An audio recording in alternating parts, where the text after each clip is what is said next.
Herzlich willkommen zu meinem Podcast Let's Get Loud, deine Talk- und Showbühne für deine kristallklare Message an die Welt. Offen, ehrlich, unzensiert. Mein Name ist LIN PHAM und ich hoste hier die Show. Heute ist Weltpremiere angesagt, Playmates und PLAYBOYZ. Die allererste Interviewfolge geht online und ich habe die große Ehre, einen wundervollen Mann zu interviewen. Joel lebt in Florida und wir haben uns auf einem Seminar in München kennengelernt und uns somit erst genau einmal in Live getroffen. Und das Schöne ist, die Verbindung ist bis heute geblieben und Joel ist für mich ein Mann, der die Welt langfristig positiv verändern wird. Hört selbst rein, lass dich auf das Unbekannte ein und genieße!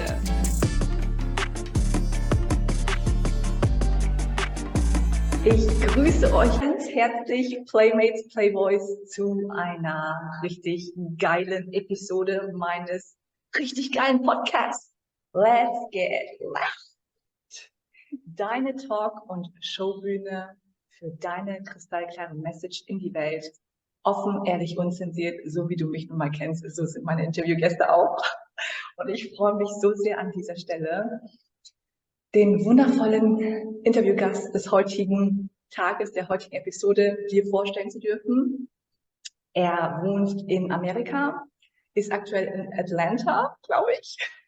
Und ich stelle dir vor, genau, er spricht so ein bisschen Deutsch.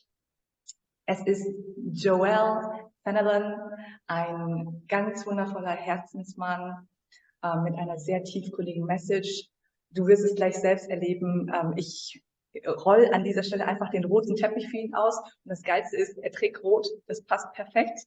Und ja, wir haben uns über das MMI tatsächlich kennengelernt. Wer es noch nicht kennt, das ist das Millionaire Mind Intensive. Richtig geile Geschichte, kommen wir auch noch zu. Und seitdem stehen wir in Kontakt. Jedes Mal, wir sehen uns nicht so oft, doch wenn wir, und vor allem über Zoom, ist die Verbindung sofort wieder da. Geist ist verbunden und das ist einfach so eine wunderschöne Verbindung. Das ganze Interview wird auf Englisch sein, also get ready for the next shit. Joel, I'm so happy and so grateful to have you here. The stage is yours. Here we go. Awesome. Glad to be here. Thanks so much for inviting me to your awesome show. And, I look forward to our conversation here. Beautiful. How do you feel today? I feel wonderful. I think one of the beauties of life is being able to feel steady emotions no matter what we're going through, right? Whether it's good times or challenging times, being steady emotionally is a critical part of my success and my ability to keep going forward. And so it's been a challenging week, but I am happy.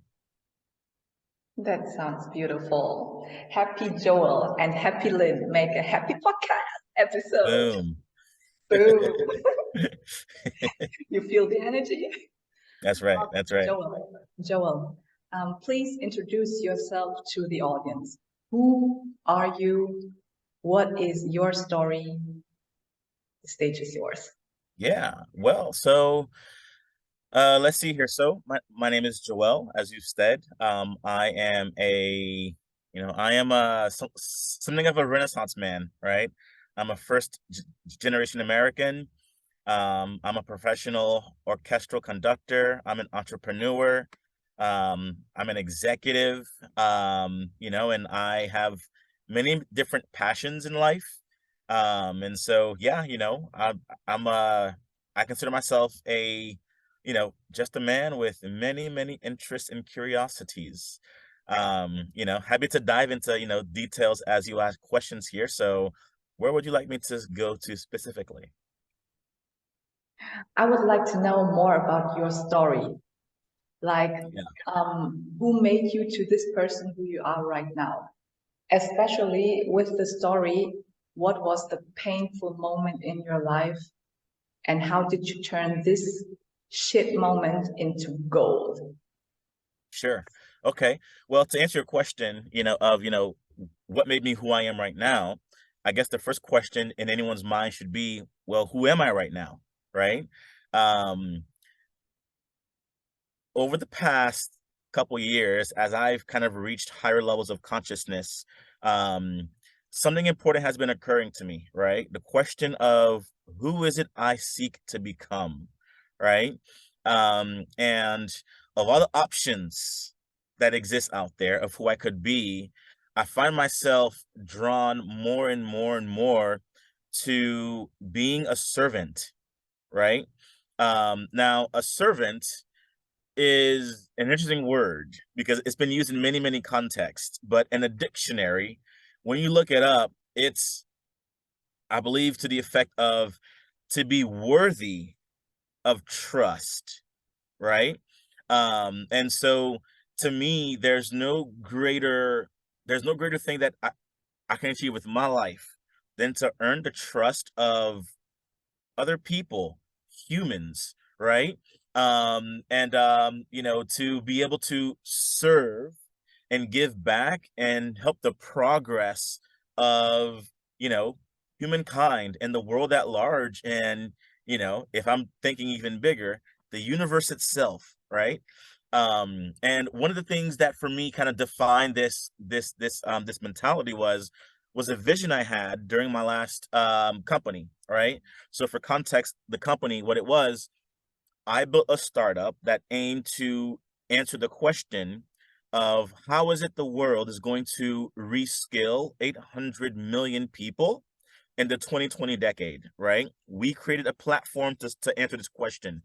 Um, and it was a very simple idea. We would standardize information about jobs, standardize information about workers, and through special algorithms, we could see people's skills gaps. We could match you to jobs you're qualified for right now. We could help you match to companies that would help you acquire new skills, right? So we create this startup company and I raise millions of dollars. I hire several hundred people. It takes off like a rocket. And in July 2019, I had a vision that changed the course of my life and the company. I found myself at a table, and there was a rich man and a servant. And these are great people. And it felt so real. It was as if I was literally in the room with these people.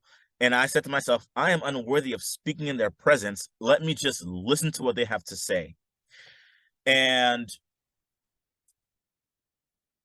the servant was sitting there with complete peace. And he was a man with no money, but his influence and his power was so great because of what he had done for all of mankind. And across the table was a rich man who was sitting there with an absolute fire and frustration in his eyes. It was scary to be around him. And we're sitting there, and I'm like the guy in shock, right? The rich man finally says, I'm frustrated. I've got this thing to give to the world, and I can't figure out how to do it. And the servant, sitting there with complete peace, he retorts, yeah, you've got the wrong formula. And at this moment, I'm like, oh my gosh, here's a poor man telling a rich man he's got the wrong formula. What's going to happen next? But the response of the rich man surprised me. He said, I know. I'm just so used to bending the world to my will. But this time, with this thing, I cannot do it. And as he was saying that, there was a piece of wood from a plant next to him that he grabbed, and he snapped it in half. And then the servant looked at me and he winked, and I woke up. Right away, of course, my company, right?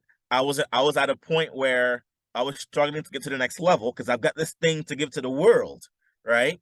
A tool to help retrain almost 1 billion people.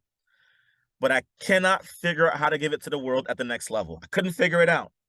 And so this vision, of course, I knew related to my company and to me, but I didn't connect the dots for 3 years. But here's a lesson from that vision that I took. Number one, inside of me were two struggles: a desire to serve and a desire to be rich. The part of me that loves to serve people doesn't need much because I'm not driven by material things. But the rich man inside of me, who wants to give things in exchange for money, right, struggled to do that. And the servant part of me told the rich part of me, I've got the wrong formula. And I couldn't figure out what that meant, but I knew something was certain. The snapping of the wood meant the company was dead. That much I knew. And so 3 years later, fast forward, as I went through life, I went to Germany, I met you. I've done so many other things, and in that short amount of time, it occurred to me who I really seek to become. And the part of me I want to feed is not the rich man, it's the servant, right? Because the question for me is, what's my legacy gonna be? Oh, here lies a man who made billions of dollars. Or here lies a man who moved and inspired all of humankind to be better, or to achieve, or to imagine and to do, right? That part of me is what I want to feed. And so that's who I am today. I have decided that I am striving to be that servant. And of course, along the way, I'm going to make money, but I'm not doing it for the money, right? So that's who I am today. So let me stop there before I go on with the story. What do you think so far? Any questions or thoughts? Beautiful. I like your storytelling. I like the words you're using, so powerful, so crystal clear. I just like the way you are. I really like the way you are. Just go ahead. Just go ahead. Okay. I guess the audience love to hear your story. Tell us more about Joel. Okay. All right. So starting with who I am right now is I am a servant. That's who I am fashioning myself to be. My choices today are driven by that, to serve, right? What made me want to be like this? What happened in my youth that shaped this? Well, the truth is my story begins long before I was even born, right?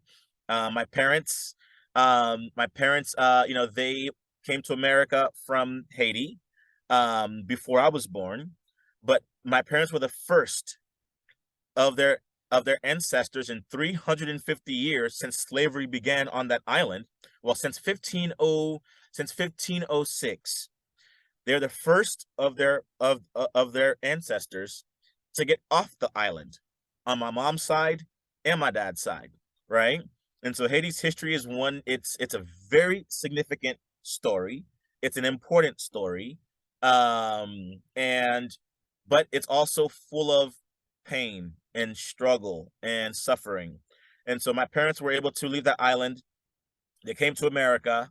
I was born myself in 85, and my first awareness was with a father who was a pastor, a preacher, right? A man who decided that, he left one of the poorest countries in the world to come to the richest country in the world, but he wanted to give back to that poor country. And the way he knew to serve them was not through money, but was by feeding them hope through words and ideas and helping to shape their futures through inspiration. So he was a preacher, and my mom, she worked alongside him, and they were church builders together. They built together 17 churches in Haiti, several churches here in America as well. And so I grew up in that context, right? So even though myself, I am not religious, I do believe religiously that God became man so that man may become God, right? And this perspective of mine pulled me away from my family, because they don't believe it that way. They believe, like Christians do, that God sent Christ to die for your sins and you should worship Christ. I personally don't believe in that, but I think there is tremendous deep wisdom in the holy texts themselves without the frame of religion around it. So anyways, one thing I did appreciate about my parents and the work that they did was, I mean, my parents, you know, thousands and thousands of people have come through our home, right? My dad has counseled and coached and helped thousands of people, literally. My dad's churches have over 85,000 people in Haiti. So when I say thousands, I'm talking from like literally tens of thousands of people that my family has been influential in serving, right? And so I've always admired that part of my parents. They had this pure heart that they desire to help others become better, right? And so when I left home to chart my own path, that was a very painful experience because I decided to cleave myself from the herd. And for 11 years, I didn't speak to my family when I left. But I knew it wasn't because I hated them. It was because I loved me and had to chart a path forward without their influence on me. And that's what I did, right? And so along this path, I decided that I wanted to be rich, but who I truly was deep down was a servant. And so now that, you know, I have gone through the process of a crazy journey of having earned a master's degree in orchestral conducting, traveled to over 18 countries, built 3 software startups. The first one I sold, right? Second and third one didn't work out. The third one, I just said the story there briefly. But that experience brought me to a place where I came to realize, even with money, even with power and, you know, authority over resources and people and making decisions on behalf of organizations, what's truly driving me, it is a desire to shape the path before the feet of humanity, right? And so that's kind of how I got here, right? Of course, that's a very high level, you know, a story in the journey itself. But you know, that's in a nutshell, right? These are some of the major events that have kind of shaped me into who I am today. Wow. That's always what I say when I hear, I'm like hanging on your lips. I don't want you to stop telling us more about your story. Maybe there are a lot of things. I mean, we can talk like for hours. I try to put it into a frame. You told about struggle.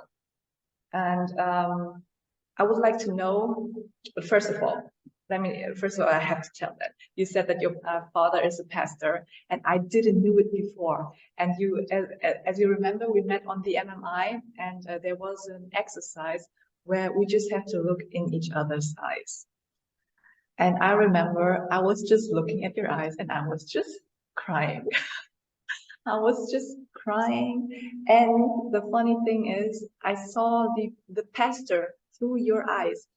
And when the exercise ended, I was like talking to you, what did I see and all that. And you said, you know what, my father was once a pastor. And I was like, wow, amazing. I feel it. And the other thing is, I hope it's the right word, appreciate. I'm appreciate for your being as a man in this world, because you belong to those men in this world who gave us women and children safety. It's like when you're there, we feel safe. And that's so important. That's so fucking important in this world, in this crazy world. We all know what happens here. And Joel always gives me this feeling of being safe, being understand, and he's listening to me. Because the funny thing, I have to tell you, I broke up with my ex this time, the second time. And the funny thing is, always like after the breaking up, we just have like contact again and we Zoom, and Joel is just there for me. He opens his heart and he just listened to everything I say. And I was just like crying and very emotional, like I am, like we women are with our feelings and all that. And he was never like, I don't know the English word. In German it's like bewerten. He was just there and holding space, holding this room for me. And that is so amazing, so powerful. I just love to say thank you. Thank you so much. And really, ladies out there, every woman who's dating Joel or is in the Nähe von Joel or get the ability or the chance to get to know him, you can be damn fucking happy. And that's what I really want to say. And we need more men like Joel in this world. And I'm so happy that you are in my life as a very good friend and my interview guest in my Let's Get Loud podcast. And now I'm giving back the stage to you. I'm having the question, do you think the struggle is real? Oh yeah. Oh yeah. The struggle is real, but the question is, what is the struggle against? Right? The struggle for me is never about something on the outside. It's never about something happening around you. It's the struggle is how do you respond to the things happening in you, around you. To me, that's the struggle, right? That's the struggle. And once I figured that out, my life literally changed, right? I went from being poor and having nothing, to being homeless, to having the world, living in penthouses, right? Having dinner with governors and mayors, right? Top CEOs, because I realized the things happening around you really should raise your consciousness. That's what they should do. That's what they should do. And if they do that, then how you respond becomes a choice. And when you have a choice, you are in control of your future. Let me repeat that. When you understand and position yourself to have a choice, you are in control of your future. If you're in a state of mind of simply reacting, you're not in control of the future because you're busy reacting to what something on the outside has already started, right? And so, yes, the struggle is real. Absolutely, it's real. It's not a game. It's not a game, because even the smallest things, right? The only value I got from the MMI, let me repeat, the only value I got from the MMI was this quote: how you do anything is how you do everything. Yes.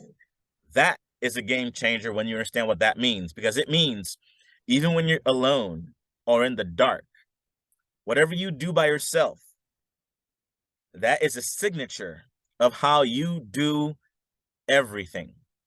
So the struggle then is to be in control of the choices you make and how you respond to the struggle and things that happen around you and your environment.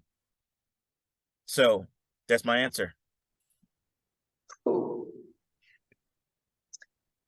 Gigantic. I don't know, gigantic. I don't know the English word, gigantisch. It's just amazing. Maybe the next question is, well, the next question I have is, what do you think about the environment? How important is the environment?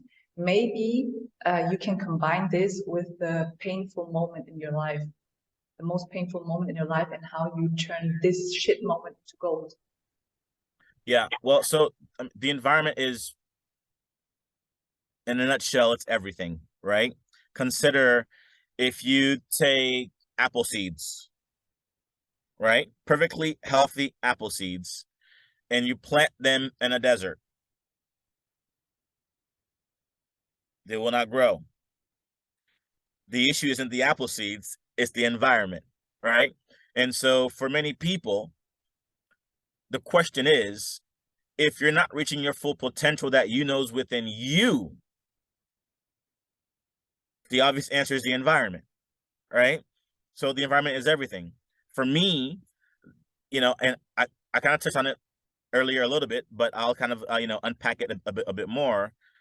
My family growing up, right? I love my parents. They both passed away now. But my home life was very turbulent because my parents came from their number one, literally the poorest country in the Western Hemisphere, right? So as you can imagine, they didn't grow up going to school the way we did. They didn't have education systems in Haiti the way we have in America. There was no healthcare system. There was no strong transportation system. There was no strong food infrastructure, right? Safety has always been one of the weakest points in that society. Literally, no pillars of that society works. And so they left Haiti and came to America, but they didn't go to school in America still, right? They already had kids. They had four of their first kids back in Haiti. And so I didn't meet three of my siblings until I was 9 years old. They couldn't come to the US until I was 9. They were already 11, 13, 15. And I have a twin sister. So I grew up with my twin sister and my first sister, right? But three of my siblings I didn't meet until I was 9 years old. And so combine that, right? So religion can either enslave your mind or set your mind free, depending on how the messaging is conveyed to you from the pulpit, right? So consider for a second. Parents come from a country with literally no infrastructure, no security. And religion was a key weapon that was used against the slaves for over 300 years in Haiti, right? And so the context of religion as is taught in that country, it doesn't set your mind free, right? And so couple that with the fact that my father was a preacher with all these churches and all this influence and authority over so many people, our family was considered a quote standard, right? Well, things fell apart. We had so many family issues, as all families do, but because of our family's position within this structure of religion, issues in our family had an impact on everyone else that looked up to us, right? And so there were a couple events that happened and it broke our family. And we couldn't recover from that. I was 13 when the first of these events happened. And I recall, as a kid, I love my parents. But as I look in their churches, I don't want to be an adult like all the people I see in those churches. I was a kid when I saw that. What I didn't realize that I was saying to myself was that I needed to change my environment in order to not become like those people. So because I was so deeply convicted about not being like that when I was an adult, well, naturally, the power inside of me gets to work, right? It gets to work and it begins to create conditions to get me out of the environment. And, when I was 17 years old, I decided I'm going to college and I'm not looking back. So I didn't tell my parents or my siblings. I just packed my bags, left home for a college I could not afford.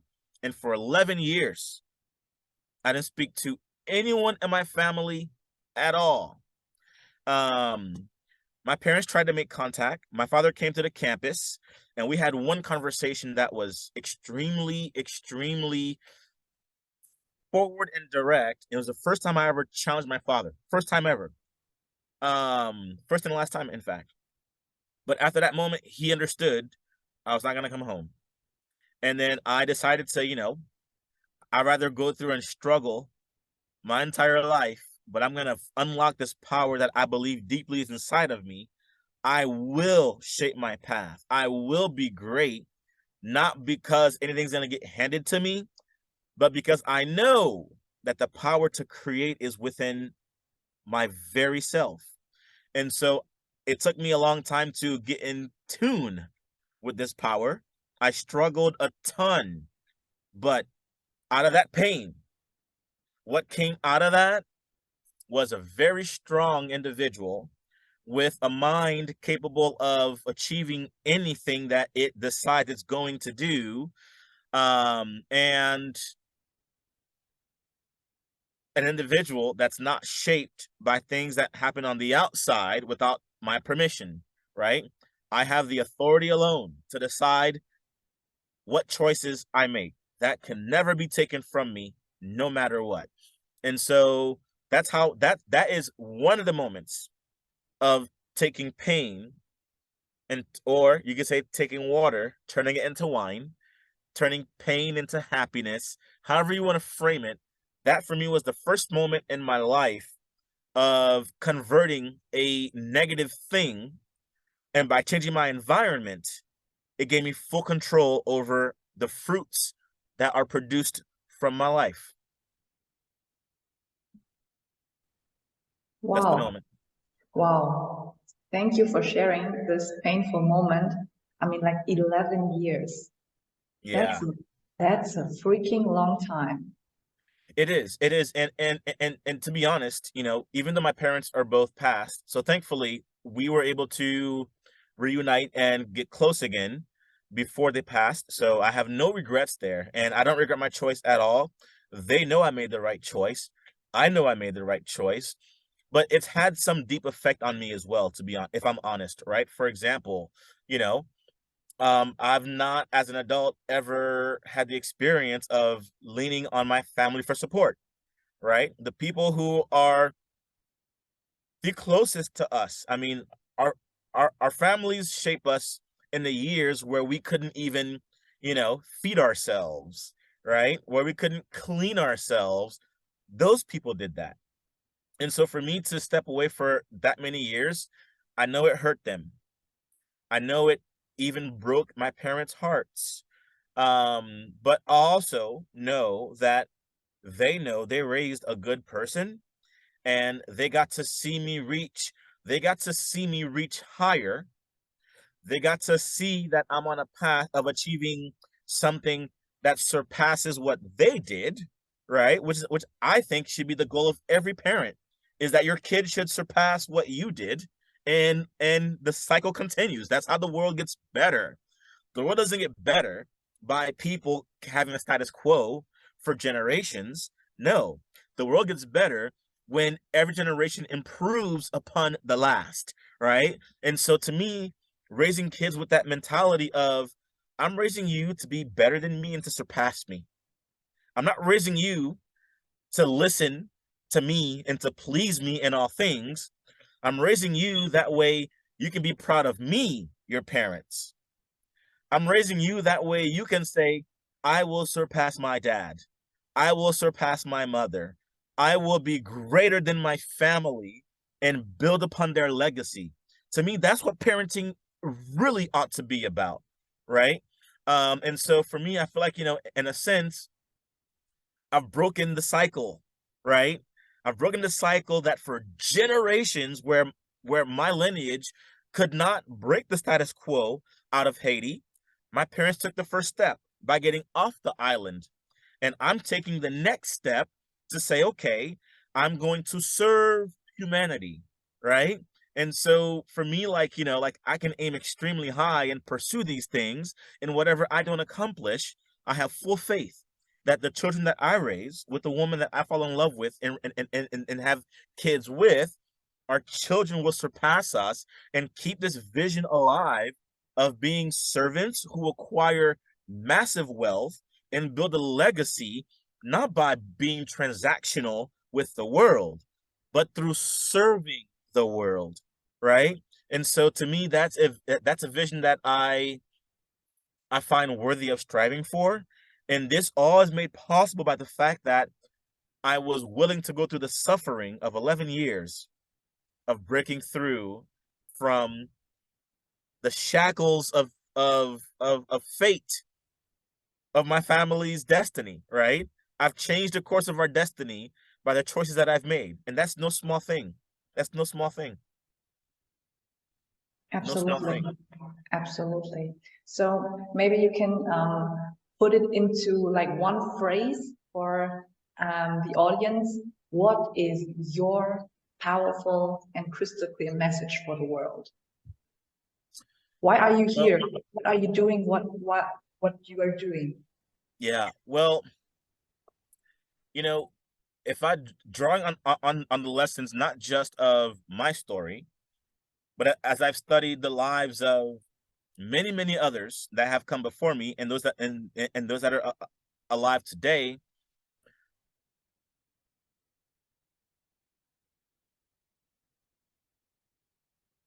no matter what it is you want to do, what you want to do is a drop in the bucket compared to who it is you seek to become. We tend to look at, especially people who are growth oriented, one of the traps is that naturally we must become a bit selfish to grow. We must decide, I will not give this person my time. We must decide, I will pursue this or that or that. I need money. I need this. I need this. And that's important.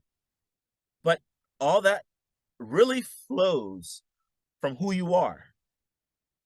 So by putting an emphasis on who it is you want to become and to align the things you want to that person,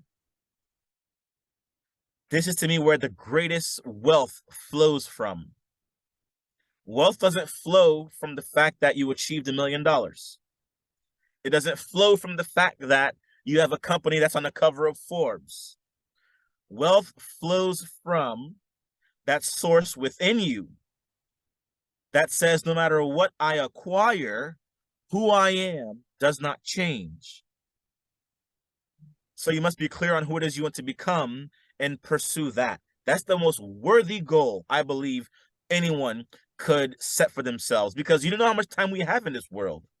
We don't know how much time we have, right? So by striving to be rather than to have, you can have an impact far beyond your lifetime from the person you are. And so that's my message, right? Let's not only focus on acquiring wealth, having a business, having a yacht, the vacations, the gorgeous women, or the sexiest men, right? These are all awesome things to have, yes. But we see even rich people who are beautiful, they can't hang on to relationships. We see billionaires go poor overnight. We see beautiful people pass away at the age 27, 25. It's who you are that matters. It's who you are that matters. Look at the world through that lens, and you just might find the happiness that you seek. Wow. I just let it sink. I let your words sink. And I'm pretty sure the audience also hear your words, and your words, maybe we have to hear it twice or a third time or a fourth time. Repetition is the mother of, you know what I mean, and that's so important for our Totally. subconsciousness, and it really goes so deep. And I really would love to hear your answer about this question. What is love mean to you? Yeah, that's an interesting question, right? I think the term love gets used in many different contexts, right? So we can love our families, you can love your job, you can love the shirt you're wearing, you can love someone's glasses, you can love, your bank account, you can love all these different things. So that raises the question for me, what is the unifying thread of what love means? And what I can gather is that love is nothing more than the idea of being open and receptive towards something, right? When we are open and receptive towards those glasses, we buy them. When we're open and receptive towards that beautiful woman, we go talk to her. When we're open and receptive towards that really cool person, we make friends with them. When we're open and receptive towards that particular job, we apply. The inverse of that, when we're not open and receptive to that job, you don't apply. When we're not open and receptive towards that guy over there, we don't seek to become their friends, right? And so to me, love is being open and receptive. Now, once you're open and receptive, you can add on other layers. For example, romance. Now you get, you know, what we call that boyfriend or girlfriend. You get that love, you get that amazing sex, right? When you apply love with friendship, you get trusted conversation, a trusted confidant, someone that you go to in tough times to open up to and, you know, get advice, right? When we connect open and receptivity even towards, and then you add on hatred, you might get crime, right? Someone who loves being a criminal will do crimes, right? And so to me, love is not just about the good side. It applies to everything. If you're open and receptive to using weapons, you might kill someone, or you might go and kill animals by hunting, for example, right? So I look at love as not just a thing to strive for, and with women and relationships, I think the idea of love is, what am I open to in the world, period? And then, you know, receiving those things within the context that allows love to then bring me closer to those things and bind us together. In the moment I don't love those things anymore, we break apart. I'm sure earlier you mentioned, for example, that, you know, your ex-boyfriend, right? Well, what happened there was you guys stopped being open and receptive towards each other. That's what happened. And because those channels closed, everything else that comes with it, sharing a bed, having sex, sharing money, sharing meals, conversation, all those things go away because you're no longer open and receptive towards each other. So to me, that's, 100%. yeah, that's the lens that I look at love, love through. 100%. Where do I have to sign? The beautiful thing is you have wears a red thing and like love, red, love. And you just talk, yeah. And you just talk about it. So the next question, what is sex to you? What does sex mean to you, Joel? Wow. Well, you know, beyond the traditional, well, sex is the you know, the way that, you know, living things procreate and, you know, multiply themselves, right? You know, sex is a very intimate thing, obviously, right? And it shouldn't be used lightly because of the fact that, you know, you can procreate. That's how we procreate as human beings, is through sex. But I mean, to me, I mean, sex is, you know, it's that intimate physical relationship, you know, where our bodies go wild with one another, right? Where we, you know, we have all sorts of steamy experiences where we, Go ahead, talk dirt to me.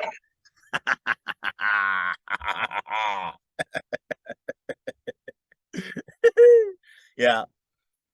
You know, it's yeah, I don't know what to say about sex, other than the fact that, you know, it's an amazing experience to share with someone, right? I think, you know, I speak for myself, you know, I think, you know, where in our youth, you know, sex means something different than what it does when you are an adult, right? You know, in your youth, it's easy to be horny. You see sexy people, you go out there and you oink, oink, oink, oink, oink, you know, and have fun, and it's great, you know. But as I mature, you know, sex to me is something far more intimate. It's personal. And you know, to me, it's the apex of romantic love, right? You know, to have that, you know, that connection with a woman where, you know, everything about us is aligned, right? Our conversations, our thoughts, our goals, who we are, the future we're striving towards together, our idea of a family together. And to connect sex as the piece on top of that, that, you know, that binds us in a physical way that words cannot, I think it's the most beautiful thing that, you know, two human beings can share at that level. So that's kind of how I would describe it for me. Oh, oh my gosh. Dear audience, did you hear that? Did you hear that? And that from a man. Oh my God, so much healing in this world. Thank you so much. Oh, it touches my heart. Thank you so much for this beautiful answer from a wonderful man. Mwah. Awesome. Yeah.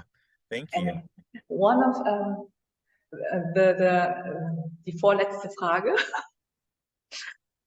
It's also interesting because you have a, I mean, like a very crazy story from being homeless to like chilling with billionaires, with having dinner with CEOs, top CEOs, government, and all that. What did you learn about money? I mean, like what I've learned from the MMI is I rule money. Money doesn't rule me. 100%. 100%. And I mean, what for me, what does money mean to you? yeah. Well, I mean, you know, from being in top circles, here's what people with money think that people with no money think. Money doesn't have a brain. Money is a commodity. Money doesn't make decisions. We use money to make decisions. We use money to move resources and goods and people, not the other way around. Now, and this is the danger of pop culture, right? At least in America, there's a culture in certain, like, for example, like, you know, and certain types of music that are very influential, where you see these guys have mansions and they're so much money, they're like passing money around, and they're making money, they're making money, they're slave and all this. It's ridiculous the way they treat money. So it creates in people a desire to have money to live a certain lifestyle. This is ridiculous. Money wasn't created for you to have a lifestyle. Money was created for you to make decisions. Period. Period. Money is not a lifestyle. Money doesn't think. Money is a tool for making decisions about the world you live in and the things you want to do in the world you live in. Okay? And so that's, for me, it's kind of, you know, and of course, if you understand that money is a byproduct. Money happens as a result of something else. That's so important, right? Money happens as a result of something else. The question is, what's the something else? If you identify the something else and you focus on that, money happens automatically. It's like, for example, here's a silly example. If you're holding a glass in your hand, right? And you want to break the glass, right?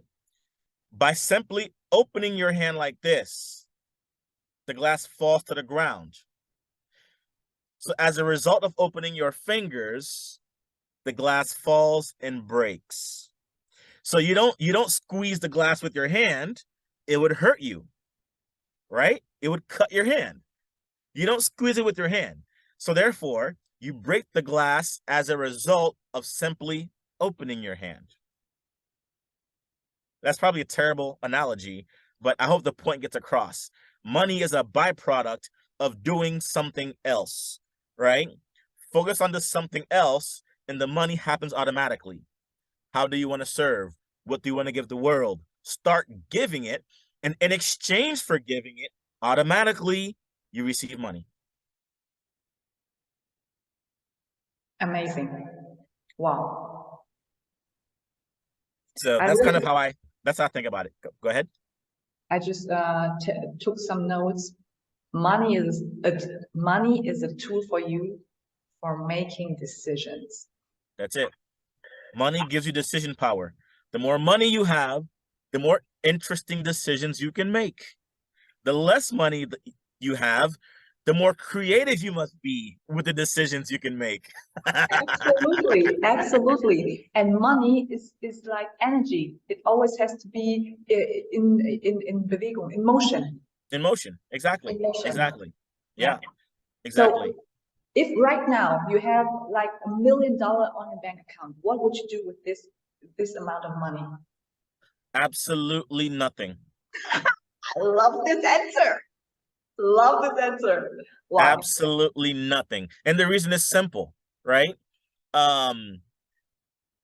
We know, studies show that a lot of people who have wealth tend to lose it because they don't understand the need to have that foundational wealth, right?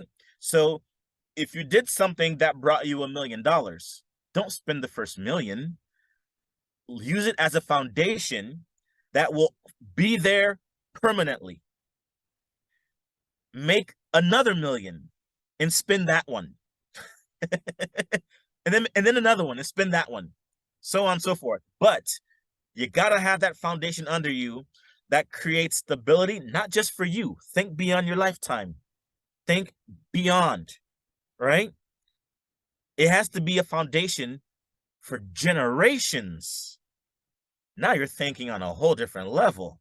Now you're thinking beyond your lifetime. Now you're shaping the future and you're setting up some future version of yourself, maybe 100 years from now.